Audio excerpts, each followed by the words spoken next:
Para menteri sekalian, kembalilah dan terus pikirkan jalan keluarnya.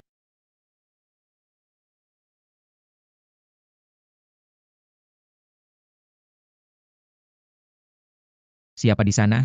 Berisik sekali. Apa pantas berperilaku seperti itu? Yang mulia. Cepat cegah Yang mulia. Yang mulia lagi-lagi merengek ingin keluar istana secara diam-diam. Xiao Xuanche. Apa kau memang tidak bisa sehari saja tidak dipukul? Jika tidak merasa tidak nyaman di sekujur tubuh? Yang mulia. Lagi pula Anda akan membunuhnya juga. Apa salahnya jika adik pergi untuk menambah wawasan? Siapa yang aku bunuh? Sebelumnya di Taman Kekaisaran, Anda. Bukankah mengatakan ingin menangkap Bupati Yuanjiang? Yao Baichuan bilang itu sangat menarik. Aku berpikir untuk melihatnya sebelum dia dipenggal. Supaya nanti Kabupaten Yuanjiang tidak berubah. Benar. Zhao Kang itu bertindak dengan cara yang aneh. Namun sering melakukan tindakan yang tak terduga. Seluruh pejabat istana tidak berdaya menghadapi banjir di Jiangzhou. Mungkin, si keparat itu benar-benar punya cara. Lu Yuan. Baginda, beritahu Kementerian Kepegawaian. Penyelidikan terhadap Zhao Kang ditunda. Selain itu, kemasi barang-barang. Ikut aku keluar istana. Baginda, Anda ingin pergi ke Kabupaten Yuanjiang? Karena para pejabat tidak punya cara. Aku akan pergi melihatnya sendiri. Ingin melihat apakah Zhao Kang itu benar-benar berbakat besar. Atau hanya sekadar oportunis belaka. Aku juga ingin ikut. Boleh saja, tapi jika kau berani berbuat onar di luar, aku tidak akan mengampunimu. Tenang saja, kakak. Aku pasti akan menurut. Jalan ini bahkan jauh lebih mulus daripada jalan batu giok di istana. Dinding ini. Selain di ibu kota kekaisaran, ternyata masih ada tempat seperti ini di dunia. Jaga sikapmu, jangan asal bicara. Iya, iya, aku tahu.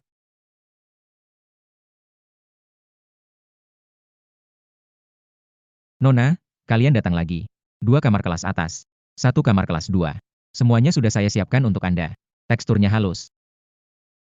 Seperti keramik kualitas terbaik. Ternyata di dalamnya ada air bersih.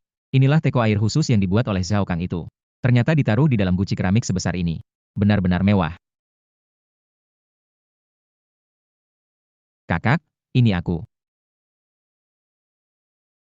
Kenapa tidak istirahat malah kemari? Kakak, penginapan ini terlalu pelit. Teko air sebesar itu ditaruh di pojokan. Tapi air di dalamnya setiap kali hanya bisa disendok sedikit saja.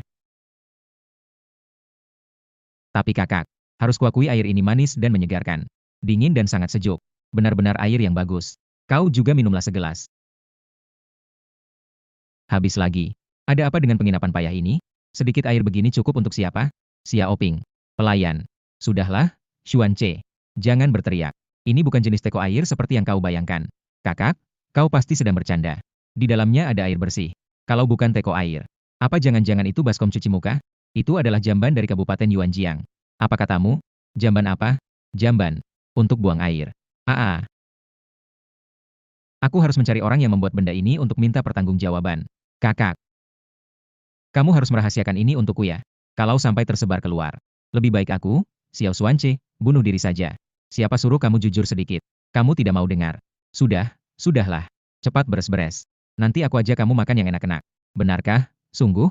Kalau begitu, cepat pergi. Aku tidak tahan lagi sedetik pun di penginapan ini. Kak, tempat ini ternyata ada rumah Yihong. Di prefektur Daming pun aku belum pernah melihat yang semeriah ini. HMPH. Kabupaten Yuanjiang bahkan mampu membangun jalan seperti ini.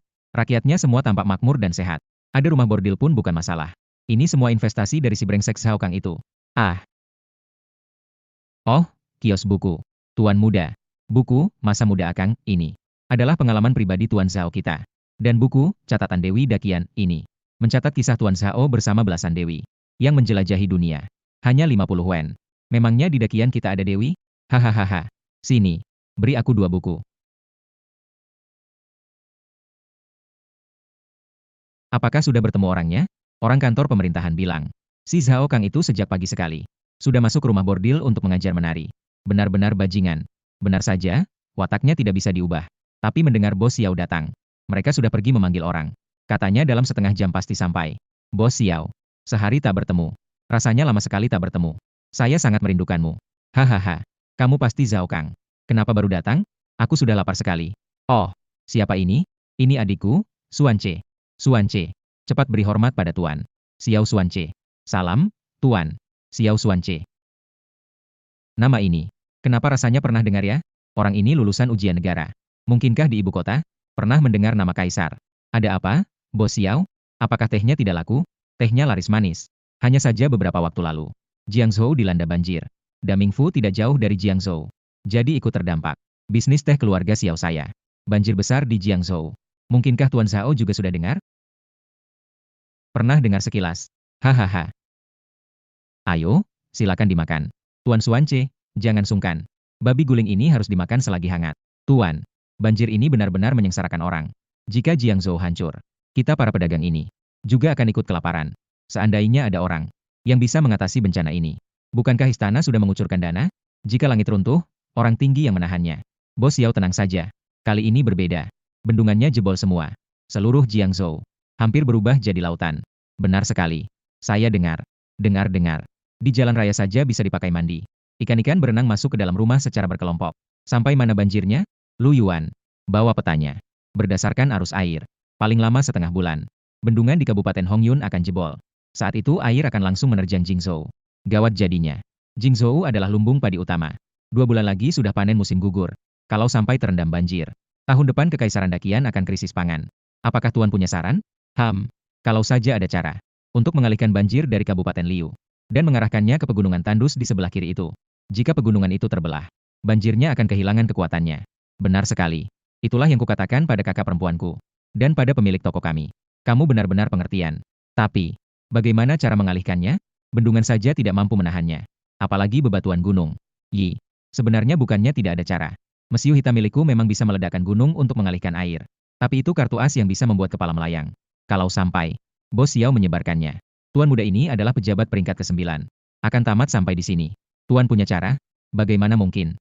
Aku bukan dewa. Ayo makan, makanlah. Ikan mas naga ini kalau dingin jadi amis. Tuan, sejujurnya, keluarga Xiao kami memiliki hubungan dengan kekaisaran. Utusan kekaisaran untuk bantuan bencana kali ini adalah sahabat lama keluarga kami. Dia bilang, siapapun yang bisa menangani banjir, pasti akan mendapat hadiah besar dari kekaisaran. Hadiah uang. Asal Tuan mau memberi rencana. Hadiah uangnya kita bagi 2. Naik 3 tingkat jabatan pun bukan hal sulit. Promosi. Lupakan saja. Saya sudah cukup nyaman bermalas-malasan di Kabupaten Yuanjiang. Bagaimanapun, hei, saya benar-benar tidak punya kemampuan itu. Dasar bajingan yang tidak mempan dibujuk maupun diancam. Jelas-jelas punya cara. Malah pura-pura bodoh. Makan, makan, makan. Kamu tahunya cuma makan. Apa kamu seekor babi? Kak, kamu marah pada Zhao Kang. Kenapa melampiaskannya padaku? Lu Yuan, jaga Xuanche baik-baik. Aku harus pergi lagi malam ini. Menemui Zhao Kang itu. Yang mulia, Anda masih mau pergi? Dia pasti punya cara. Hanya saja sedang mengkhawatirkan sesuatu. Kali ini aku, walaupun harus dengan paksaan, harus membungkam mulutnya memaksanya bicara. Kamu diam saja di sini. Jangan membuat masalah. Tahu, kakak.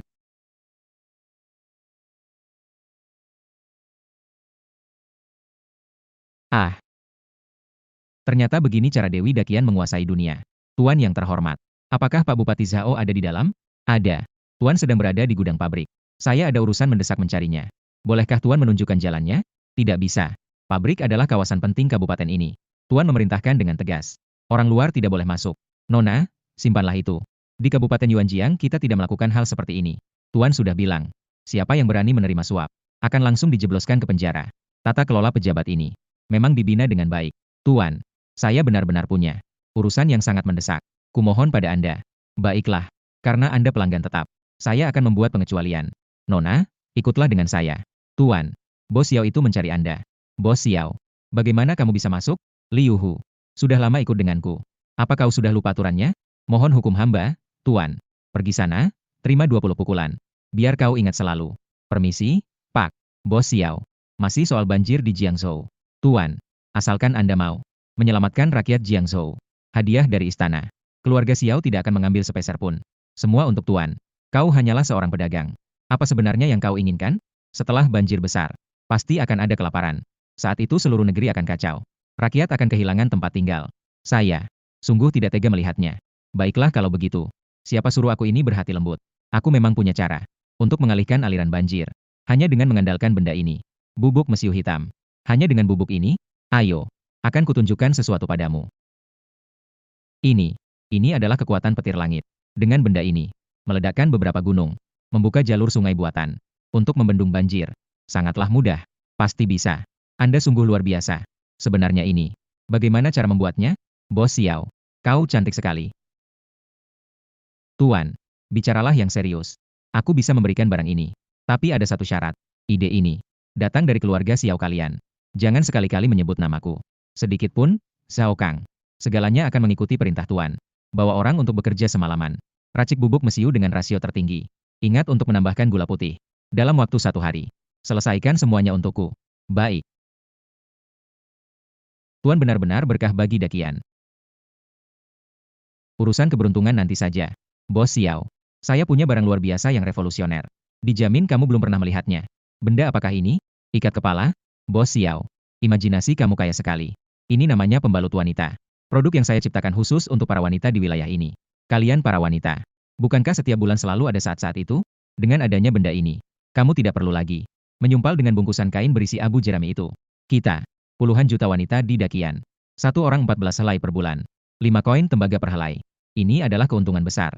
Slogan iklannya pun sudah kupikirkan. Siapa yang memahami hati wanita? Pembalut Yuan Jiang. Bos Xiao. Bisnismu besar.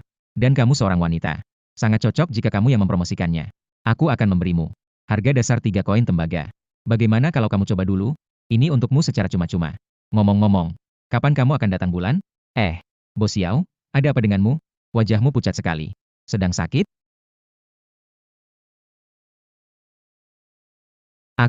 Tanganku, akan kuberi pelajaran kau. Tolong, ada pembunuhan. Bos Xiao, tenanglah, tenanglah. Kamu berani memukuli pejabat pemerintah. Akan kulaporkan kau. Jangan mendekat. Kamu tidak apa-apa. Coba saja kalau berani. Bukankah tadi aku hanya lepas kendali? Sudahlah. Aku akan memasang kembali lenganmu. Jangan bergerak. Berdiri di sana. Kalau bergerak lagi, aku akan. Memangnya kenapa? Adikku kupukuli karena dia. Orang yang lebih menderita darimu pun tak seperti ini. Omong kosong. Keluargaku saja. Tidak pernah tega menyentuhku sedikit pun. Kalau begitu, bubuk mesiu itu tidak akan kuberikan padamu. Cari cara sendiri sana. Tuan Zhao. Saya tahu saya salah. Saya akan membelinya.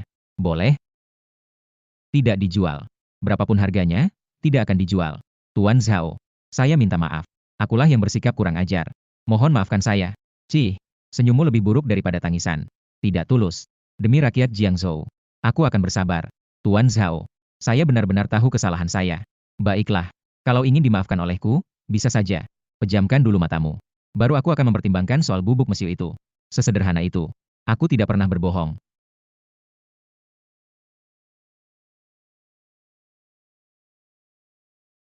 Soal bubuk mesiu bisa dibicarakan baik-baik. Zhao Kang, jangan sampai tertangkap olehku. Ampuni saya, Nona. Lakukan. Bicara baik-baik saja. Katakan. Apa maumu? Kamu tidak boleh memukulku. Dengan apa yang kau lakukan hari ini. Pantas saja jika kau mati. Kamu tidak menginginkan bubuk mesiu hitam lagi? Kamu memukulku. Puluhan ribu rakyat Jiangzhou tidak akan punya cara lain. Rakyat Jiangzhou. Jika aku mengeksekusinya sekarang, maka banjir tidak akan ada yang bisa menahan. Negara Dakian. Lebih penting daripada martabatku. Aduh. Jangan menangis. Baiklah, aku minta maaf. Puas? Bubuk mesiu hitam itu akan kuberikan semua padamu. Tanpa meminta bayaran sepeser pun. Kalau kau masih marah. Ya. Pukul saja aku lagi untuk melampiaskan amarahmu. Kamu. Bagaimana kalau aku bertanggung jawab? Aku akan menikahimu. Saya punya kekayaan yang berlimpah. Pasti akan membuatmu hidup berkecukupan. Memangnya kamu pantas? Aduh. Kamu mau membunuh suamimu sendiri ya? 3 hari. Setelah 3 hari. Siapkan semua bubuk mesiu hitamnya. Aku akan membawanya pergi. Belum pernah aku melihat wanita yang tidak masuk akal sepertimu. Siapa yang berani menikahimu kalau begini caranya? Bukan urusanmu. Ingat, jika kamu berani membocorkan sedikit saja tentang hari ini, aku akan membuatmu menyesal. Teksturnya memang lumayan. Hanya saja wataknya begitu. Tuan, siapa yang melakukan ini? Saya akan segera menghabisi seluruh keluarganya. Jangan dibahas lagi. Dicakar kucing liar. Mazi, bawa 200 orang keluar kota. Kumpulkan semua belerang dan sendawa yang ada. Liu Hu, pergi ke lumbung, muat 20 kereta gandum untuk persediaan. Catat semua pengeluaran atas namaku. Jangan gunakan dana kas daerah. Nona, bagaimana pembicaraanmu? Di mana Suan Ce? Begitu kembali, Yang Mulia langsung masuk ke kamar. Sampai sekarang belum keluar.